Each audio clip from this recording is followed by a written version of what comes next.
এ যেন বিশ্বকাপ জয়ের উল্লাস ইরানিদের, এ যেন তার চেয়েও বেশি, এ যেন গৌরবের আর মার্কিন আধিপত্যবাদকে বৃদ্ধাঙ্গুলি দেখানোর উল্লাস। এতদিন যে ভয় আর আতঙ্ক ছড়িয়ে আসছিল যুক্তরাষ্ট্র, তার সব দম্ভ যেন ভেঙে চুরমার করে দিয়েছে ইরান। কাতারে যেভাবে মার্কিন ঘাঁটিতে হামলা চালিয়েছে ইরান, এই সাহস এতদিন বিশ্বের কারো হয়নি। এক কথায় দেখিয়ে দিয়েছে ইরান। আর এতেই যেন আত্মা বেরিয়ে আসার মতো অবস্থা বিশ্বের সবচেয়ে প্রভাবশালী দেশের প্রেসিডেন্ট ডোনাল্ড ট্রাম্পের। রাস্তায় রাস্তায় ইরানিদের এই উল্লাসই বলে দেয়, আর নত যেন নয়, কথা হবে চোখে চোখ রেখে।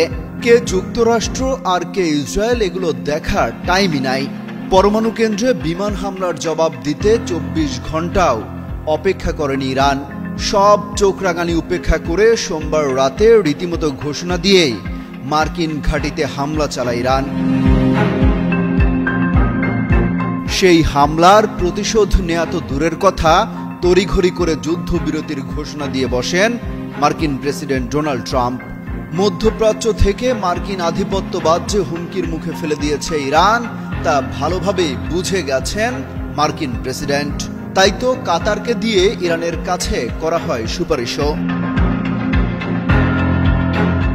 অবশেষে শুরু হয়েছে যুদ্ধবিরতি, কিন্তু এটি কার্যকর করার আগেই 4 দফা ক্ষেপণাস্ত্র হামলা চালিয়ে নেয় ইরান, যেন গায়ে কোনো প্রতিশোধের জ্বালা না থাকে। তারপরও যুক্তরাষ্ট্র এবং ইসরায়েলকে হুমকি দিয়ে রেখেছে তেহরান, কোনো প্রকার এদিক সেদিক করলে পরিস্থিতি আরও খারাপের দিকে যাবে।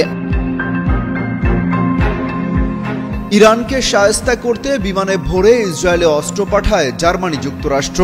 এতেও কুলাতে পারছিল না তেল আবিব। তাই তো ইসরায়েলের হয়ে যুদ্ধে নেমে পড়ে যুক্তরাষ্ট্র, চালিয়ে বসে ভয়াবহ বিমান হামলা।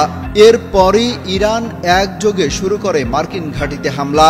ইরানিরা বলছে তারা এই যুদ্ধে জয়ী হয়েছেন, তাদের সমর্থনে ইরাকেও হয়েছে বিজয় মিছিল। অমিত হাসান রবিন, যুগান্তর নিউজ।